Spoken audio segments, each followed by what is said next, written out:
Amigos de ATV+, estamos en vivo y en directo. Esta es la primera edición de Cara y Sello. Quien les habla, Oscar Díaz. Feliz, contento de tenerlos ustedes ahí al otro lado de la pantalla.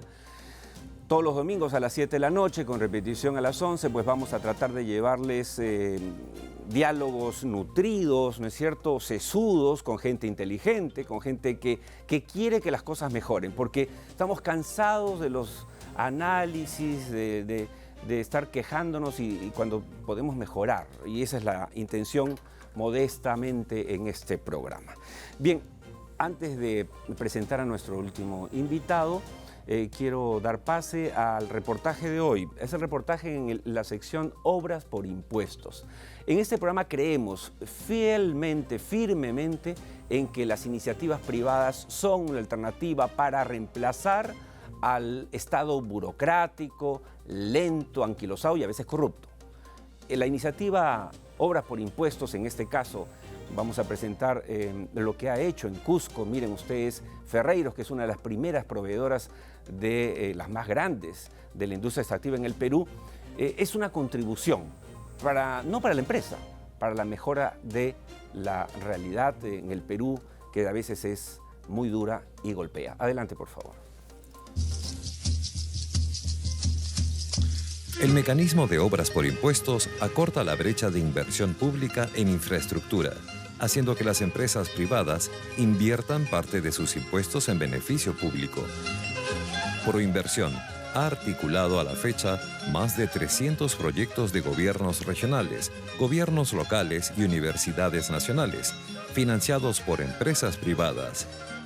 102 empresas han ejecutado entre el 2009 y el 2018 4.200 millones de soles en 22 departamentos del Perú. La corporación Ferreycorp se ubica en el top 10 de los ejecutores de obras por impuestos, invirtiendo más de 85 millones de soles en Cusco, La Libertad, Junín, Ica y Cerro de Pasco. Dos de los proyectos emblemáticos de Ferreycorp se encuentran en Cusco, las provincias de Acomayo y Anta, donde se invierten 20 millones de soles en las primeras obras convocadas por el gobierno regional del Cusco. En esta oportunidad hemos venido a visitar dos plantas que ha construido nuestra empresa Ferreyros, ha sido financiador de estas dos importantes obras en Surita y Sangarará. Básicamente lo que se ha logrado es impactar en una población de 2.500 pobladores en cada uno de estos pueblos, y se ha logrado con esto mejorar la calidad de vida de los niños, que con esto vamos a poder mejorar el agua que consumen. Los proyectos comprenden la habilitación de conexiones domiciliarias de agua potable, el desarrollo de reservorios y la instalación de plantas de tratamiento, entre otros aspectos. Es por eso que Ferreyros decide financiar proyectos de agua y saneamiento. El impacto es enorme, la mejora en la calidad de vida de estos niños es enorme. Antes nuestros servicios higiénicos era una letrina, ¿no? Pero después que vino la empresa Ferreyros, obra por el impuesto mediante el municipio, se ha hecho y ha cambiado bastante.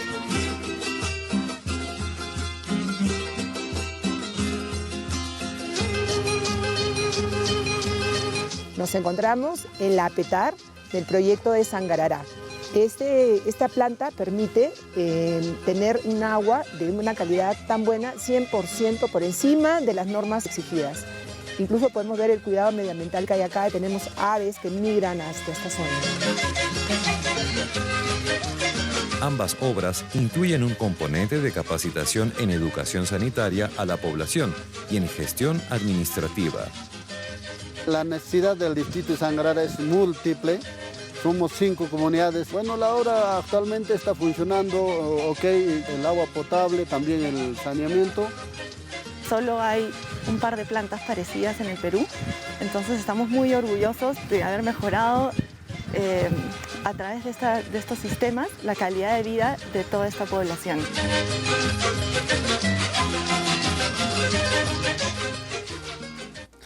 Muy interesante el reportaje. La verdad es que ustedes acaban de ver lo que es posible hacer con obras por impuestos, ¿no? Esta fórmula que está funcionando, sí, como siempre hay errores, hay excesos, hay equivocaciones, pero todo hay que mejorarlo. Nosotros preferimos en este programa ver el vaso medio lleno y no medio vacío. Esa es la visión que vamos a tratar de imprimir en las siguientes ediciones de Cara y Sello. Ya está con nosotros el último invitado de esta noche, que no por último es el menos importante, todo lo contrario. Vamos a tener buen tiempo para conversar con César Gutiérrez, expresidente de Petroperú. Bienvenido, César. Buenas noches, Oscar. Gracias por la invitación. Encantado.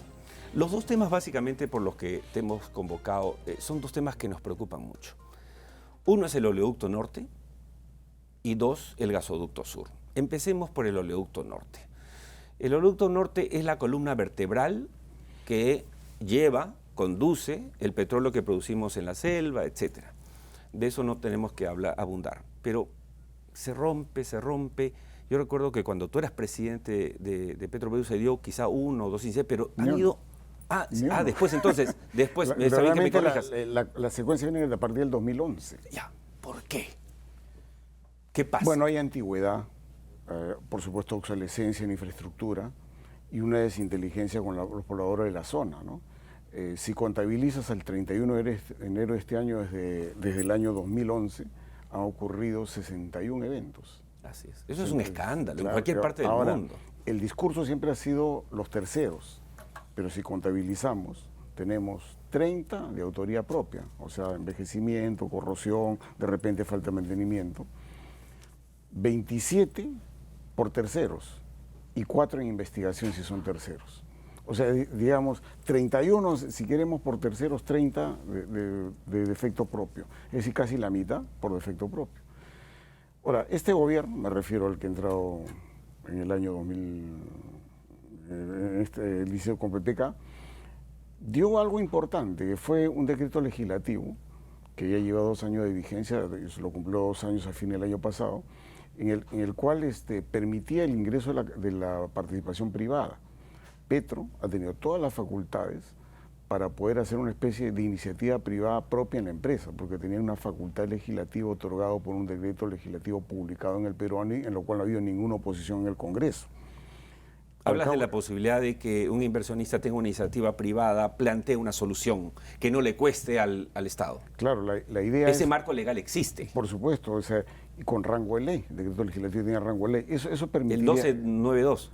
El 1292, el decreto legislativo 1292. Entonces, eso permitía que pudiera venir un tercero hacer Permitía y permite, perdón. Sí, y que ese tercero hiciera un diagnóstico, qué es lo que ocurre, a su cuenta y riesgo, y le propusiera cuál es la solución y la inversión.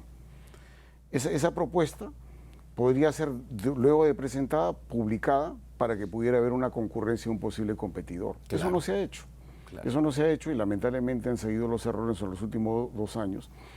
Y yo no entiendo, la verdad, la actitud en Petroperú.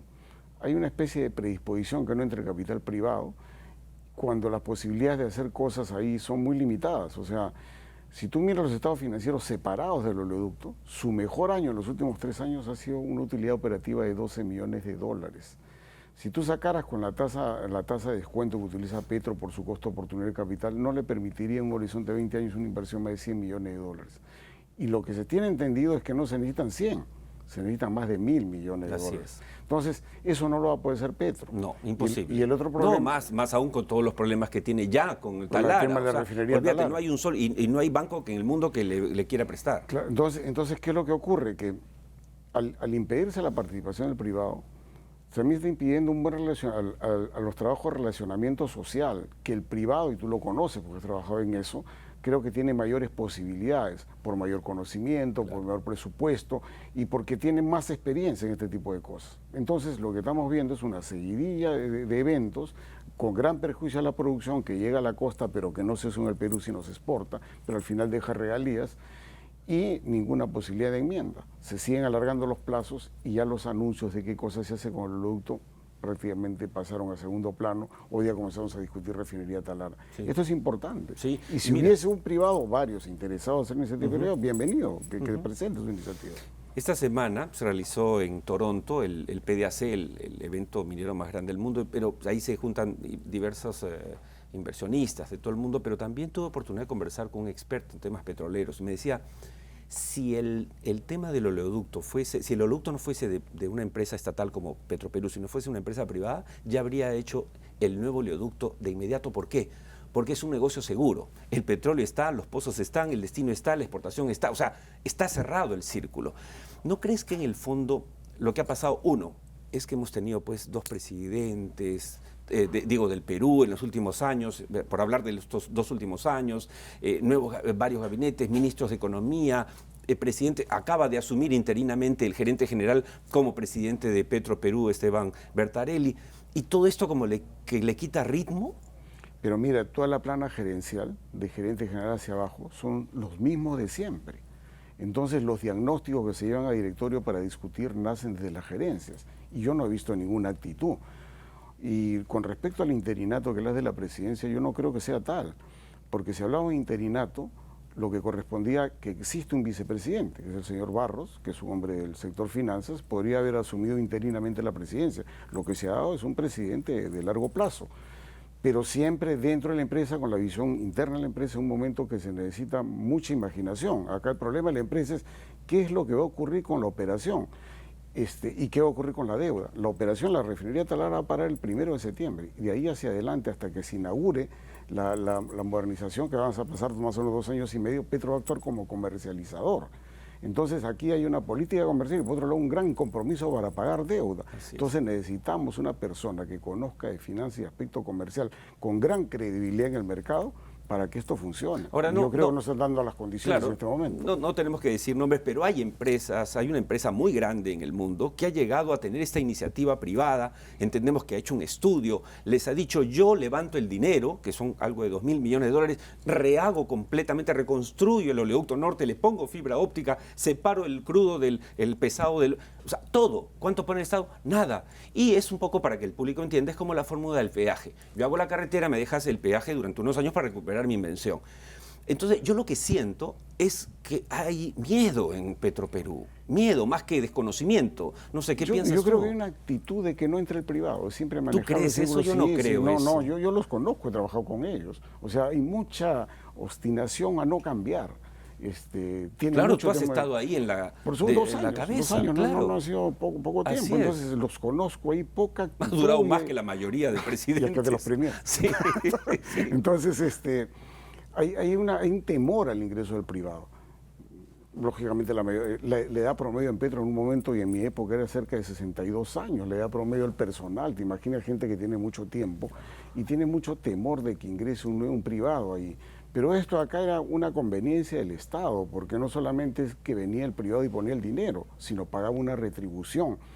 ¿Y qué es lo que tiene que conducir y qué volúmenes era su cuenta y riesgo? Yo tengo gran duda sobre el volumen, pero a mí me sorprendía que fuera por cuenta y riesgo, y yo tengo entendido que deben saber por qué lo hacen. Así Entonces, es. ¿por qué? Pero en todo caso, César... ¿Por qué dejar que el Estado haga claro, eso cuando el privado César, puede hacer? Pero en todo caso es el problema del privado. Es decir... Por supuesto. Si el privado está loco, cosa que dudo, los bancos que le prestan al privado 2.000 millones están locos, cosa que dudo, y dicen, bueno, queremos ese riesgo, dale el riesgo, porque el Estado no tiene ni la plata, no puede apalancar ese dinero y necesita el oleoducto, el Perú necesita el oleoducto norte. Es lo que estaba diciendo, o sea, si el privado hizo sus estimaciones de volúmenes, déjalo pues, el privado tomó a cuenta y riesgo eso. Entonces él va a tomar el riesgo, él va a tener que pagar la deuda si se endeuda, o va a tener que sacrificar capital propio si lo pone.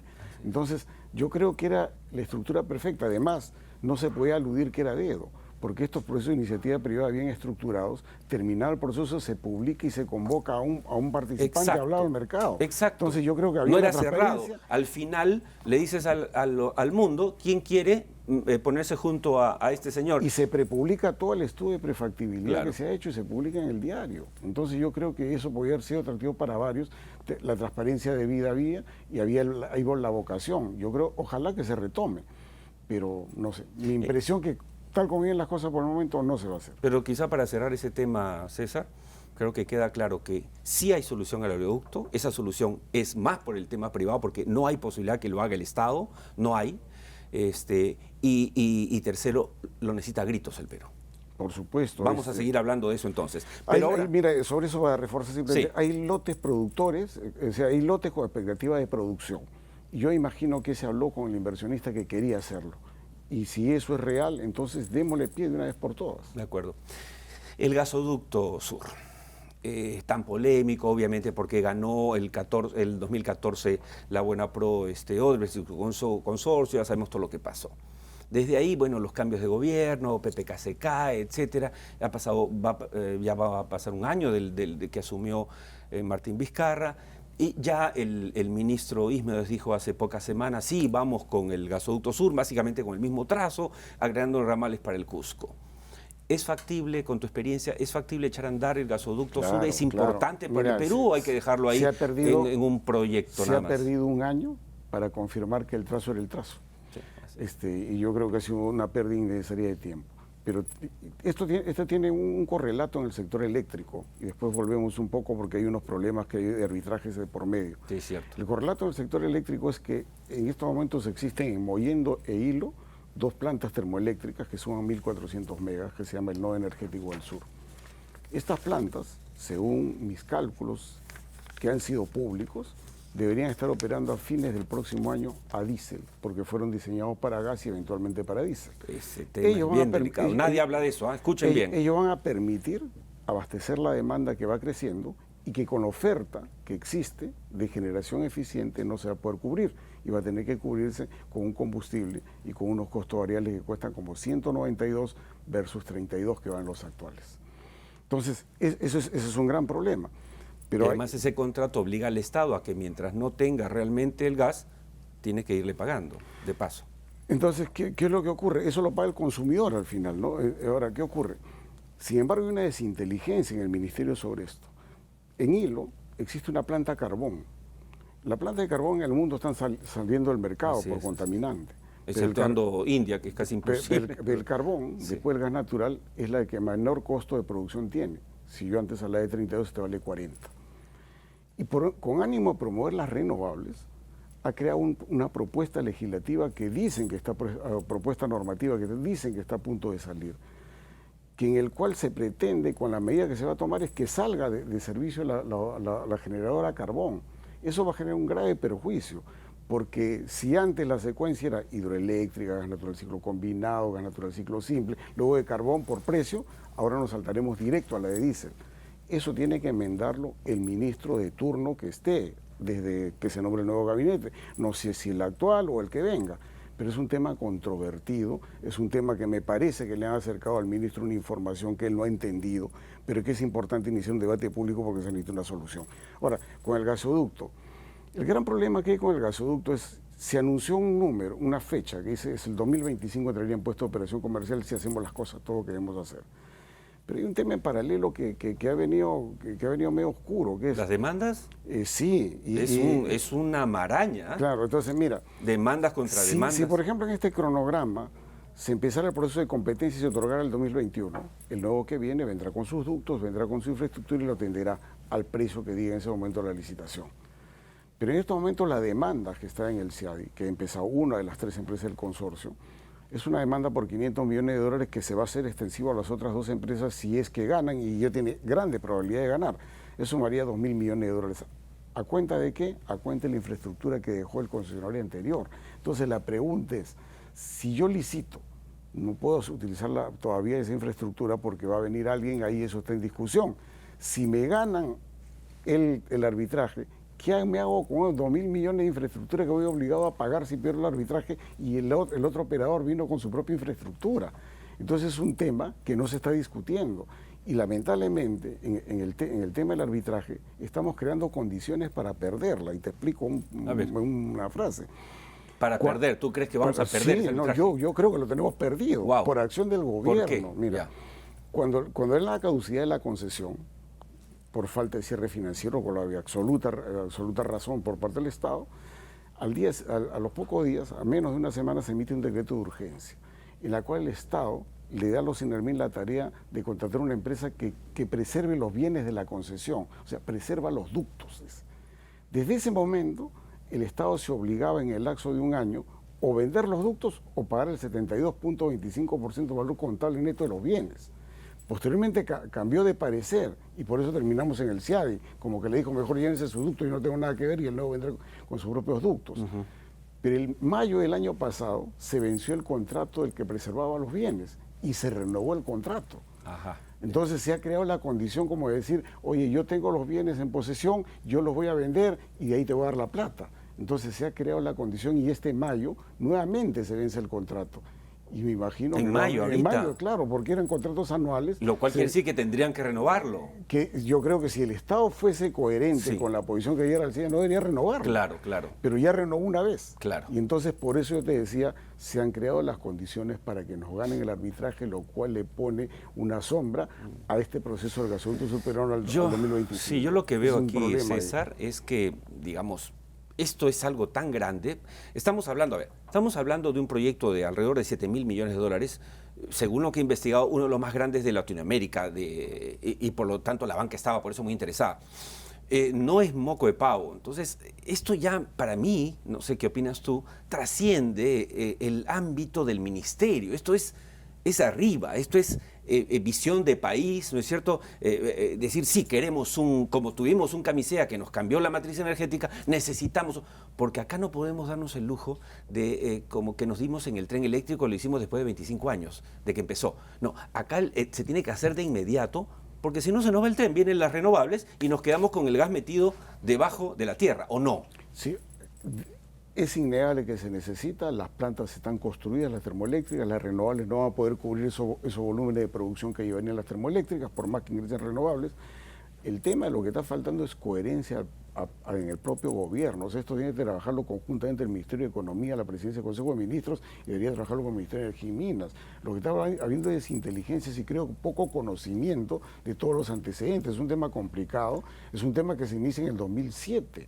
Entonces, han pasado 12 años y la verdad que había una serie de cosas en el camino que es necesario que se conozcan. Si eso se coordina, se hace la cosa correctamente, saldrá adelante, pero ahora sí tenemos una contingencia de quedarnos con un conjunto de ductos que no sabremos qué hacer y probablemente vamos a perder el arbitraje por 2.000 millones de dólares mientras se trata de correr el nuevo concurso. César, ojalá te equivoques, pero normalmente aciertas. Gracias por estar con nosotros. Gracias. No te muevas, que nos vamos a despedir. Ya se nos fue el tiempo. Esta primera edición de Cara y Sello voló. Repiten el programa a las 11 de la noche. Quienes quieran volver a ver a nuestros invitados estos debates pueden hacerlo. También estamos en ATV Play y ya la próxima semana les anunciamos que vamos a estar en multi-streaming. Ustedes van a poderlo ver en cualquier parte del mundo a través de nuestro canal de YouTube Cara y Sello TV, de nuestro Facebook Cara y Sello TV y nuestro Instagram para que vean que estamos modernizados en Cara y Sello TV. Así es que nada, ahora sí me voy con una frase que siempre vamos a tratar de compartir con ustedes al final del programa. Esta es una frase de Larry Page. Larry Page es el CEO de Google. ¿Qué dice Larry Page? La principal razón por la que las compañías fallan es porque no toman en cuenta el futuro. Amigos, no se olviden de tomar en cuenta el futuro. Nos vemos la próxima semana a las 7 de la noche en esta casa ATV+, y este es su programa Cara y Sello. Muchas gracias. Hasta entonces.